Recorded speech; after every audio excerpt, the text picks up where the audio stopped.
It's good to have Josh Swamidass back with us for another round of podcast. And we're going to be talking about a paper that has been published which critiques your work, both of you, on the historical Adam and Eve. It's published by Greigel and Lizak from the Department of Philosophy at the Pontifical University of John Paul II in Poland. And Josh, they're addressing your book, The Genealogical Adam and Eve. Bill, of course, they're addressing your work in Quest of the Historical Adam. Liberal theologians are addressing your work on the historical Adam. Maybe that's a good sign. Josh, let's start with you on that. Oh, I think it's a sign of real success. I mean, these guys actually don't like our books and where we're going with this. They don't want to engage with it, and this is years after our books were published. Yet they're going through all the work of doing a peer-reviewed article and they've read it. That means that we've actually made a mark in the conversation. People who don't even want it to be there are feeling they need to actually address it. That's a good sign. And, I think it was a joint effort. In a lot of ways. I think they have to deal with it because I'm a scientist and Bill Craig is Bill Craig. Yes, here we've got a pair of Catholic philosophers who are obviously very unsympathetic to our defense of the historical Adam and Eve. And it's important, I think, for our listeners to understand that they are coming from a very different perspective than we are. In their article, they say, and I quote, "We must recognize that science and theology operate within distinct but complementary domains." In other words, theology and science are like two circles that never overlap. They never intersect with each other. So, of course, they're unsympathetic with any integrative approach to science and theology, such as Josh and I advocate. I mean, I would say that what we're doing may not even be integrative. I think dialogue is a better way to put it. But that being said, they're taking what Ian Barber would call an isolation approach. But even then, they're violating that in important ways as they go through this, because they start using science to make some strong theological claims. So it's more kind of like, well, you're not allowed to use science in a way that helps you, but we're going to use it in a way that helps us theologically. So it's not even consistent. Well, these authors say in this paper that both of you are not sticking to strictly scientific methodology in your work on Adam. Josh, you've had some things to say about that. Oh, yeah, that's kind of an interesting sort of critique. And it's important to understand that they're saying that as a criticism, that we should be sticking to purely science. And of course, that's true. We aren't sticking to science. I'm studying scripture and looking at it from an exegetical point. I'm looking at philosophy. And I'm doing theology. These are not scientific things. And when I'm doing theology, I'm going to use theological methods, not scientific methods. So it's a kind of a weird sort of criticism, the fact that I'm doing that, I'm using non-scientific methods in non-scientific fields. So I think what's going on here is in a type of scientism. They really think that science is the scientific approach is what should really govern everything. And it's almost in a dictation model where we find out key things from science, and we're going and it's kind of dictated in a one-way sort of exchange with theology, that we kind of receive that truth, and then we kind of think about things theologically based on that. And it's not really a back and forth dialogue. It's kind of a monologue. It is very prone to misunderstandings, where theologians or people trying to think theologically just completely misunderstand what's being said in the science and major category areas. But that's the model really that they're working from, where I think Bill, you say integrative, but I think the way we're integrative, I think, is more of a type of dialogue. We're wanting to take questions seriously back and forth. And when we do science, we want it to be good science using scientific methods. And when we do theology, well, we want that to be good theology using theological methods. When we do exegesis, we want that to be good exegesis using exegetical methods. We're keeping the disciplines separate, but we're allowing them to communicate with each other. Oh, we need to define the main topic of the paper. It's monogenism or monogenesis. The name of the paper is Monogenism Revisited, New Perspectives on a Classical Controversy. If anybody wants to look up the paper. But, gentlemen, if you would, please define monogenism. My understanding of monogenesis is that it simply means that the human race has not evolved independently around the globe, but is from a single human lineage going back into the past. And so the term as such is not committed to the existence of Adam and Eve, as these two philosophers seem to think. I think they're misusing the term. And later in the paper, they actually acknowledge that fact. They will say that monogenesis is often understood to simply mean that there have not been independent, multiple evolutions of human beings on this planet, but that we all descend from a common lineage. And that then leaves the question open, well, was there a founding pair or not? And Josh and I believe that there was a founding pair in one sense or another. Yeah, so this gets to where when scientists talk about the term monogenesis, in almost every case I found, they're borrowing theological language without theological precision. So, and there's a history here because there was this historical debate with the discovery of people living on the other side of the globe, the Antipodeans, the people in the Americas, which caused something called the pre-Adamite controversy, which is a debate between monogenesis versus polygenesis, which is this idea, are there different types of people across the globe? These things are all conflated. So it's very common that monogenesis gets conflated with the idea of monophylogeny, or the idea that humans are all the same type, and monogenesis is conflated, even though they are separable ideas.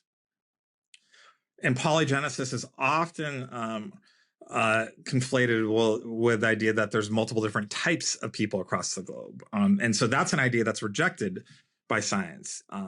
So there's, I would just say that the use of this term is just very sloppy. And the really critical thing to do is to define your terms when you're having these conversations to get at what you're really meaning, and think carefully about what is actually really critical about that definition for theological reasons. You can't just posit a particular normative definition that's going to apply in all cases here. This is a classic case of multivalence, which comes up quite a bit in these conversations, right?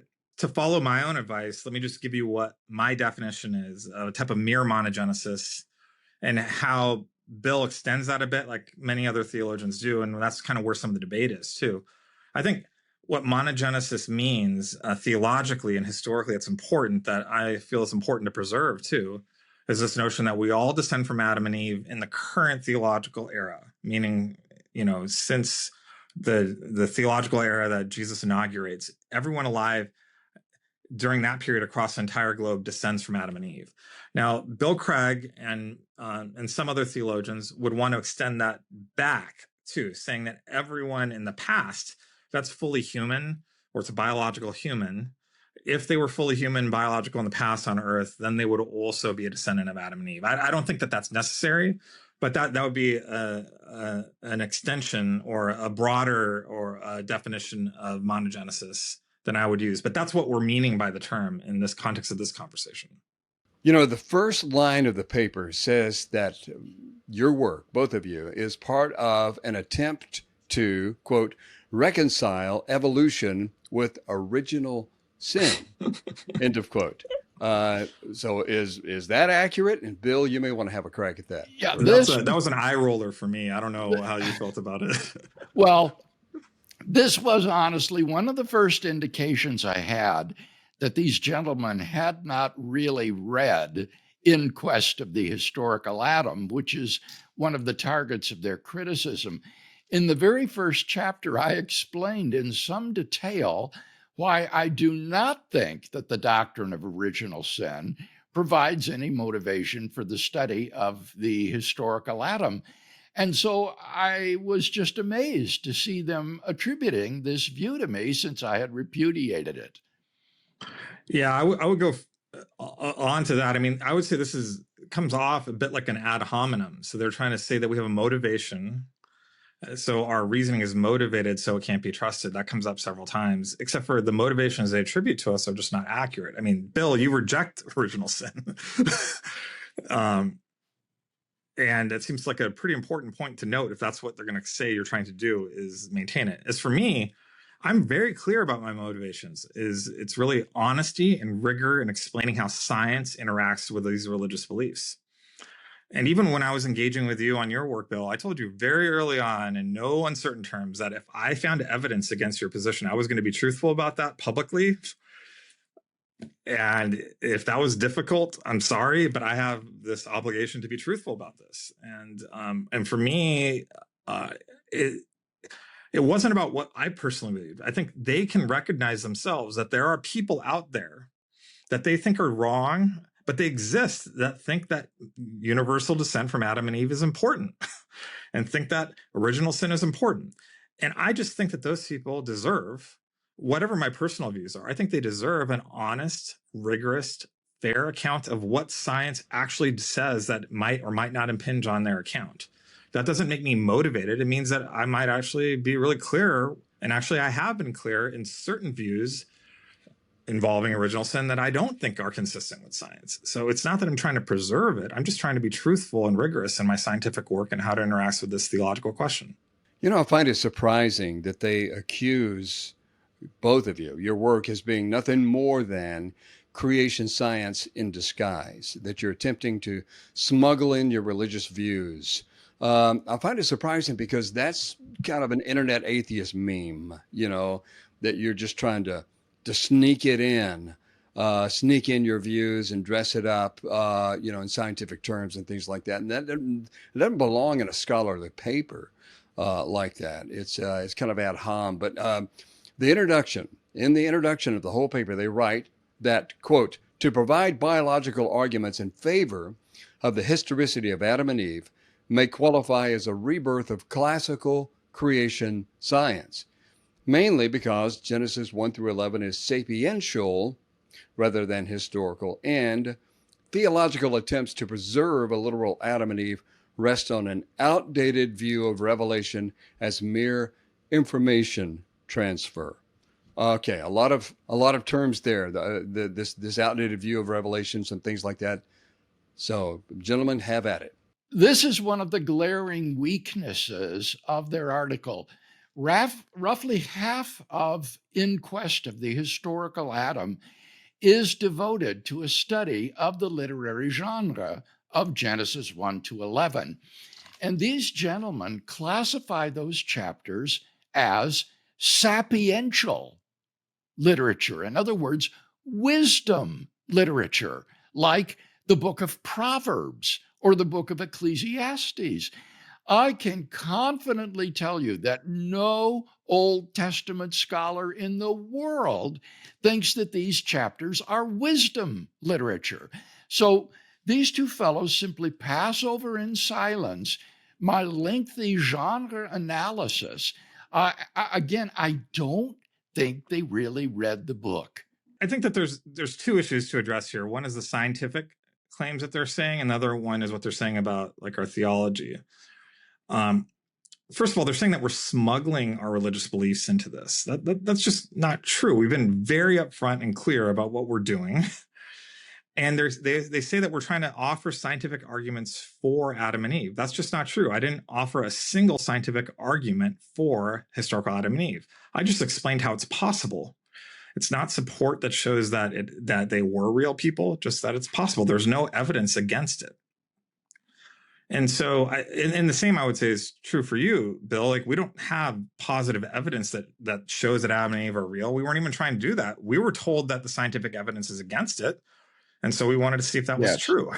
Yes, and exactly. So, I think this recurs to the point that Kevin was making earlier, where they think that because we do not provide positive evidence for the existence of Adam and Eve, that we are not pursuing a purely scientific methodology.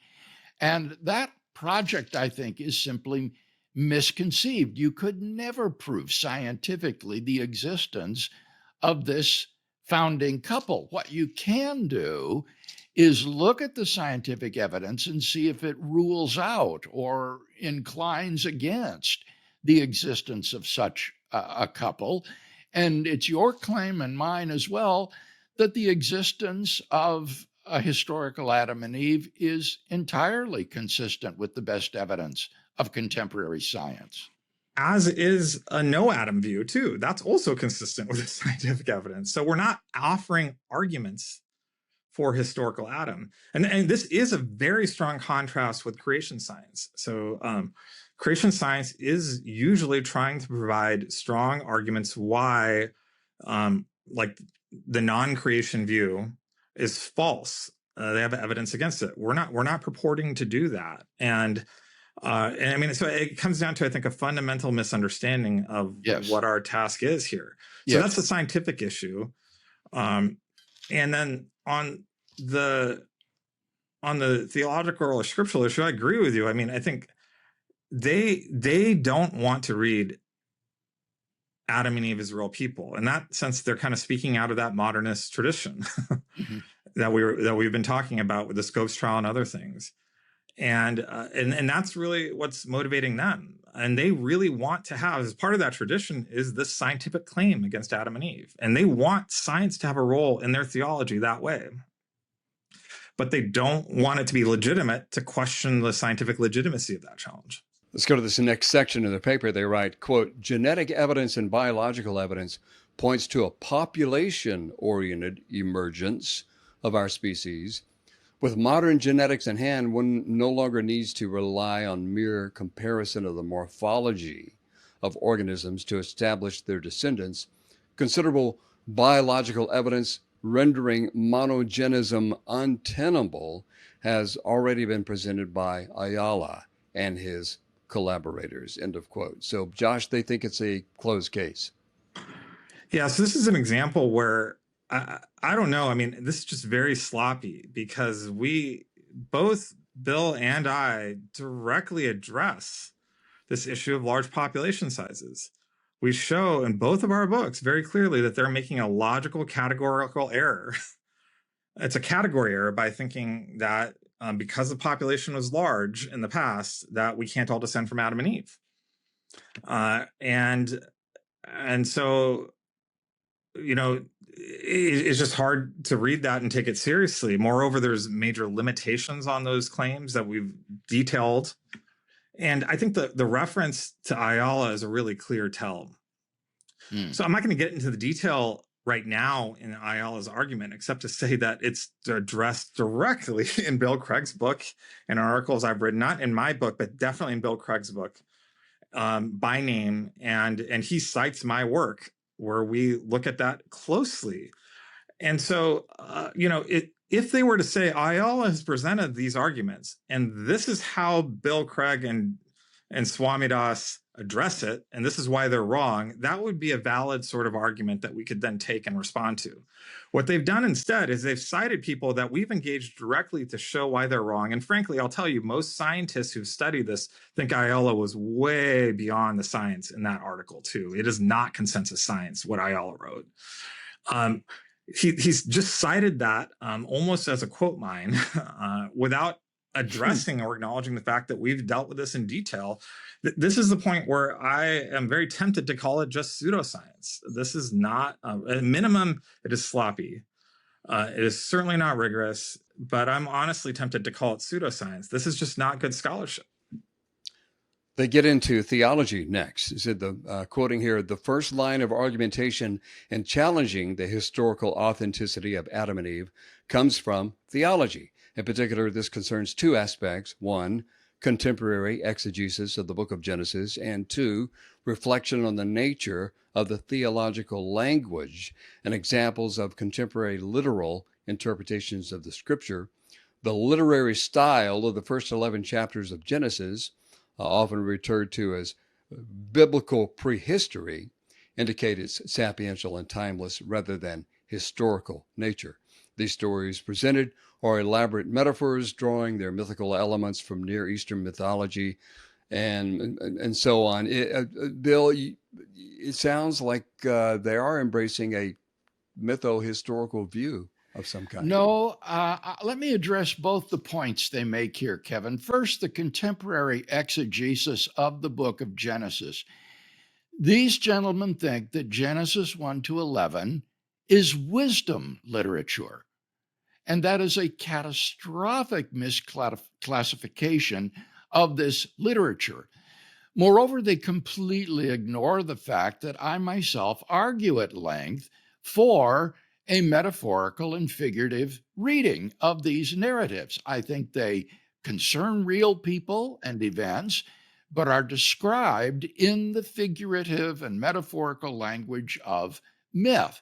So, how they could think that I am a biblical literalist is just beyond me. Again, I'm convinced they have not read the book. I would also say there's a straw man here too, Bill. Several times they'll say it's not merely conveying facts about the past. They're doing a sleight of hand. They're trying to claim that all we care about is the historical details that it's saying in some sort of chronological way, and we don't actually care about any sort of theological meaning or genre or anything there. That's just not true. I don't know of any literalists, even young earth creationists, don't read Genesis that way. What they're saying is that there is some historical content. There is also theological content, and there is all these other things too. No one is ever reducing it merely down to bare historical detailed facts. I don't know of anyone who does that. Do you? Well, certainly we don't. Well, let me address their second point about the nature of theological language. These gentlemen have an anti-realist view of theological concepts. This is what they state in the article, and I quote, "Concepts can never grasp the infinite divine essence in a literal sense, but by means of metaphorical language only," end quote. Now, that implies that we could never affirm such truths as God is personal, God loves us, God created the world, God raised Jesus from the dead, et cetera, because those concepts cannot have a literal sense. Now, this sort of view is not only anti-biblical, but it's self-defeating, because the claim that God cannot be grasped by human concepts is itself an expression of human concepts, and therefore could not be true. So their view is literally self-refuting. I mean, honestly, when I read that, Bill, the first thing I was thinking is like, if I ever get a chance to talk to these two, and I'll reach out to them with this podcast too.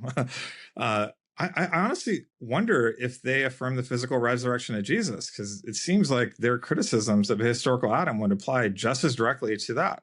They bring up the New Testament next, Romans 5 in particular, and cite James Dunn as interpreting these passages in Romans 5 as presenting Adam and Christ as typological representatives. Bill, you've written a lot in your work on Romans 5. So what are we to think about this typological hypothesis? Romans 5 is one of the passages that shows that Paul believed in and taught that there was a historical Adam. We know this because he says, and I quote, "Sin came into the world through one man, and death through sin, and so death spread to all men because all men sinned." Fictional characters do not have effects outside the world of the story. Hamlet has no effect upon the world outside of the play.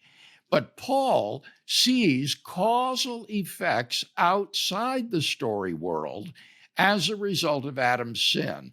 And so, even though you have a typology of Adam and Christ as the second Adam, Paul clearly thinks that Adam was a historical person who had a causal impact on the world outside the world of the story.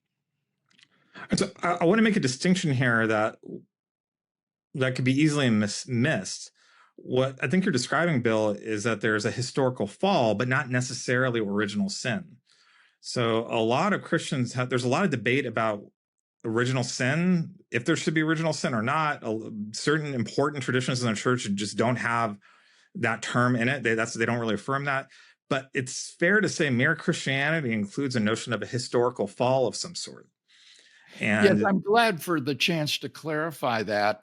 I certainly do believe in a historical fall. When I said that I don't hold to original sin, what I meant is the doctrine that Adam's guilt is imputed to us so that every one of his descendants is morally responsible for what Adam did. And then, secondly, that this Adam's idea of inherited guilt is what you're objecting to. yes, inherited guilt. That's what I'm denying. I don't see that taught in Romans 5, much less in Genesis 3. But I am affirming the reality of the fall, that there was a primordial sin by which the floodgates of sin were opened and death came into the world and, as Paul says, spread throughout the human race.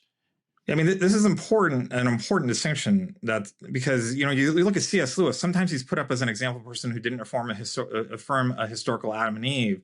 I think that's actually a pretty strong stretch because he's very clear about a historical fall.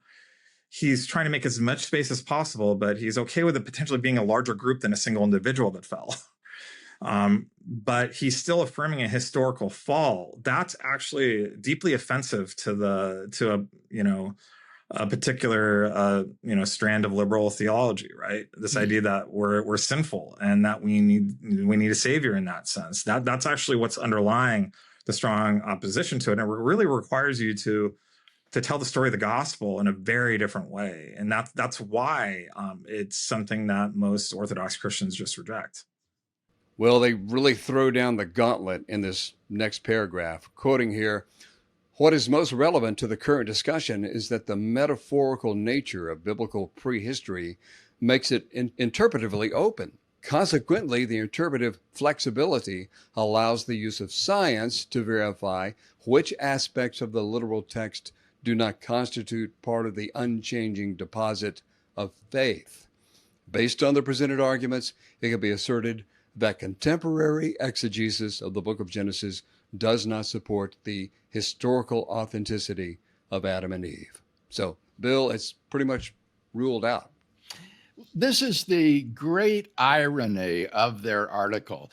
They say that because Genesis 1 to 11 need not be read literally, science can rule out certain aspects as not part of divinely revealed truth. Now, I agree with them about the interpretive flexibility of the text, but I do not agree that science determines which aspects of the narrative are divinely revealed truth. That is a hermeneutical question that is to be answered by a study of the text itself. Now, in my book, I explain two reasons why I think we are biblically committed to a historical Adam and Eve. First, the genealogies that order the primeval history and include Adam and Eve meld seamlessly into the history of Abraham and the patriarchs, which are indisputably regarded by the author of the Pentateuch as historical persons. And then, secondly, as I've already mentioned, Paul regards Adam as a historical person through whom sin entered the world. And for that reason, I think we are committed to the existence of a historical Adam as part of the deposit of divinely revealed truth, even if the narratives of the primeval history are highly figurative and metaphorical. And besides that, I would also argue that science does not rule out the existence of a founding couple who were the universal progenitors of the human race. I mean, I think this is ultimately why our work is so significant here, because it basically calls out this sort of scientism for what it is. It shows that, I mean, they're trying to make a theological argument against Adam and Eve, but it relies critically on a scientific claim that science has ruled it out, except for that's just not true. If they're going to make the claim against Adam and Eve, I'd like to see them do it without like these illegitimate appeals to science. Then we could actually consider it on its own terms. But at this point, they really have a lot to do to make it and to make this actually any sort of serious argument. Next up, they write, quote, "This study proceeds from a faith-based theological perspective, which differs from strictly historical critical methods. Concepts can never grasp the infinite divine essence in a literal sense, but by means of metaphorical language only." End of quote. Well, I think that their claim to be pursuing a faith-based approach is one of the odd inconsistencies of their paper. Earlier, I mentioned that they are complementarians who think that science and theology are non-intersecting domains. But here, they claim to be pursuing a faith-based approach to the narratives. Well, that's exactly the same thing that we're doing. As Christians, we ask ourselves, what is this text teaching us about human origins? And having answered that question, we then ask, are these biblical teachings in conflict with contemporary science? So our approach is a faith-based approach as well. The only way I could think of making their claim consistent would be this way. I'm speaking now in their person, okay? I'm speaking for them. We are pursuing a faith-based approach to this question. And what our faith tells us is that theology and science are irrelevant to each other. Our faith tells us that theology has no empirical content and therefore cannot come into conflict with modern science. That's the only way in which I could bring their complementarianism into consistency with their claim that they are pursuing a faith-based approach. Scrolling down, they address your genealogical hypothesis, Josh. Adam and Eve are not universal genetic, but genealogical ancestors, and attempts to prove or disprove Adam and Eve based on genetics misunderstand the theological focus of Genesis. Their critique is, quote, "While this hypothesis may help to preserve the doctrine of original sin while leaving the findings of modern genetics intact, it not only openly violates the methodological autonomy of science and theology, but is unacceptable from the theological point of view." End of quote. So can you synopsize your view for us, Josh, and respond to their critique? Yeah, so I talk about Adam and Eve being fairly recent, but there were people outside the garden. So our ancestors, there was a large number of them 10,000 years ago. Adam and Eve were two of them God might have specially created without parents. They become ancestors of everyone. Now, what I find interesting about their response is three things. First of all, they acknowledge that that model is consistent with the findings of modern genetics. If that's true, why have they been saying that it's in conflict with science? I mean, what are they trying to say here if now they're going to acknowledge that, okay, this is actually consistent? Second, they say that it openly violates the methodological autonomy of science and theology. I think they need to explain why it violates the methodological autonomy. It is legitimate to come up with a theological idea and ask, does science disprove it? That's certainly what they're doing. They're looking at theological ideas and they're asking if science disproves it. And then they're going to be appealing to science and scientific methods to find out if it's disproven or not. That's all I'm doing. There's nothing in my scientific methodology that violates the scientific approach. It's starting from a theological question, but you're allowed to deal with theological questions in science that way. That's why even atheists endorsed my book, because they saw that I was keeping it separate and maintaining the scientific integrity there. Now, in terms of the theological integrity, methodological autonomy, I'm not sure what they're getting at. But they go on to say that it is unacceptable from a theological point of view. Well, I mean, it's certainly unacceptable to them. I grant them that. But and I'm not a theologian, and I don't pretend to be. What I do know is that their view is theologically unacceptable to a large number of Orthodox Christians, and so I mean, I just don't know what they're trying to say. So they don't like a historical Adam. A lot of other Christians do. I grant that's not really criticism, except for just stating what their position is. Well, they bring up next what it means to be human in this paper. We could do an entire podcast on this. They write, quote, while for Swamidass, a human counts as a genealogical descendant of Adam and Eve, for Craig, a human is an entity exhibiting human characteristics, end of quote. Their critique involves the difficulty of defining human scientifically and theologically. So what about this comparison and contrast of your views and their objections? Bill, start off on this one. I think it's a fair comparison, but they don't really respond to the enormous body of evidence that I present for archaeological signatures of modern cognitive human behavior very deep in the primordial past, hundreds of thousands of years ago.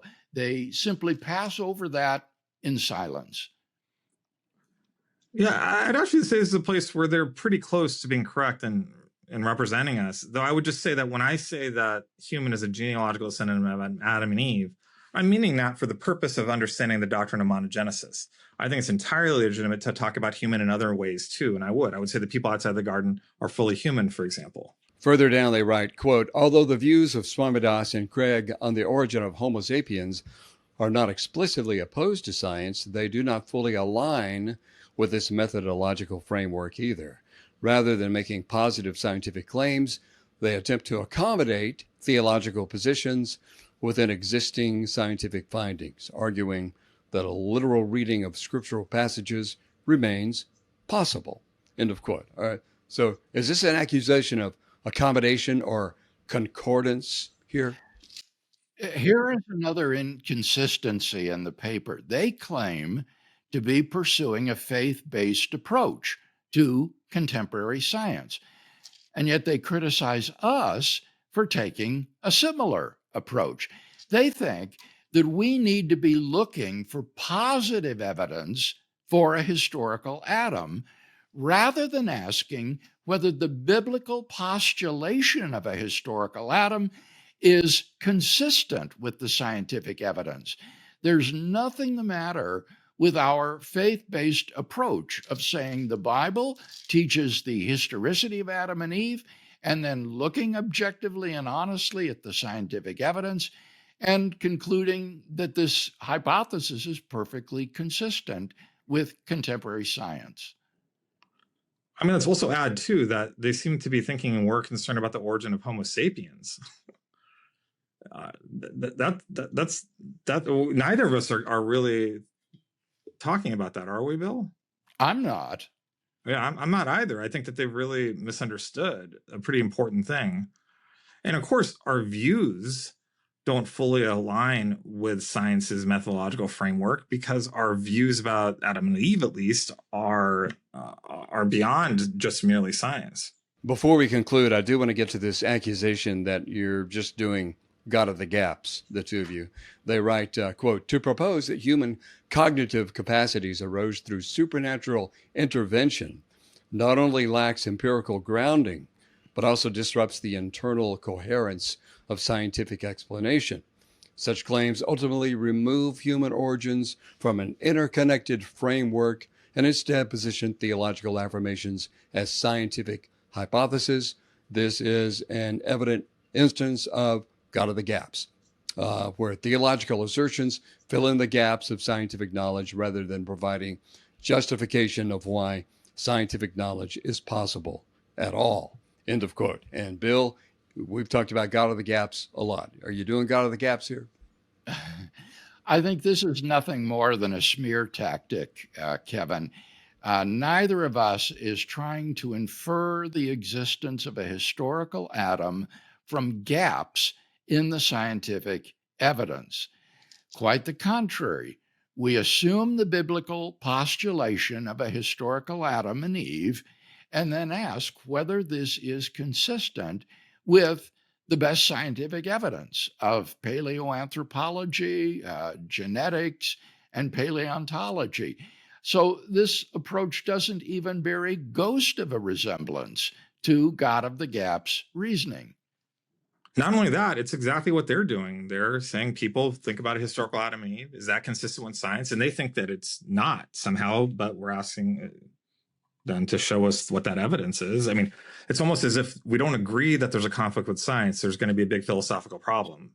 But if we say, well, actually, science doesn't really say it's consistent, then they're going to raise all these sorts of questions. It seems to be a bit of a double standard there. Well, guys, this paper is 14 pages long, so we've been trying to hit the key points. But their conclusion is, in a nutshell, quote, consequently, removing Adam and Eve from their theological context in Genesis and attempting to validate their existence through genetic science imposes an inappropriate interpretive framework on Scripture, significantly restricting its symbolic and theological dimensions. In theological discourse, decontextualization occurs when a metaphorical and doctrinally flexible concept is frozen into a rigid historical claim, undermining its ability to convey deeper theological meaning.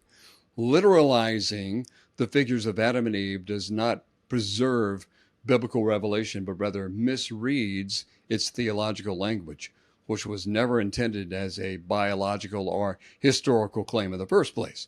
The theological drawback of defending the historicity of Adam and Eve, and thus to preserve the literal formulations of the classical doctrines as well as of the narrative of the book of Genesis, is that such an approach to the nature of theological language is currently not a preferred option in theology. End of quote.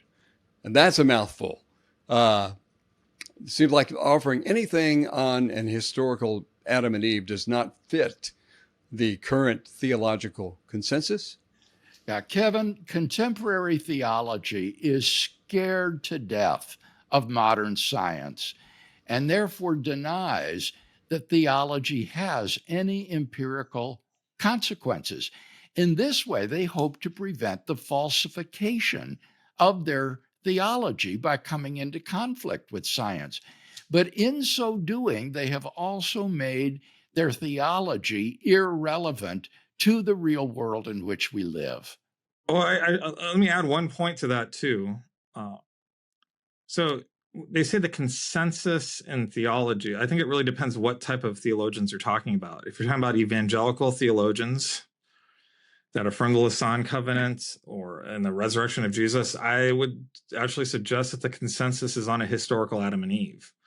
I think they're talking about a different community of theologians, many of whom may not even be Christians, when they say that the consensus is against it. Well, let's wrap it up with any further thoughts or loose ends. I must say that if I was in academia, like you gentlemen are, I would find it nerve-wracking for my work to be critiqued in professional, peer-reviewed publications like this. Well, what I find exasperating, Kevin, is not criticism, which I welcome, but rather misrepresentation. Their presentation of my views is based upon sloppy scholarship and, frankly, I believe ill will. Yeah, I mean, I think both Bill and I think we like a good argument sometimes. It's okay. If they want to come at us, I learn from those arguments too. I just would hope that they would do a better job next time. And in the end, though, I have to say I just want to thank them for engaging it, and glad that they've seen it worth their time to do that. And I hope the conversation can even continue with them. Well, Josh, thank you for agreeing to be on this podcast today. It's been really interesting. And I'm delighted that you and I can stand shoulder to shoulder in this very interesting conversation on the historicity of Adam and Eve. Thank you very much. Happy to be here. Thanks for having me.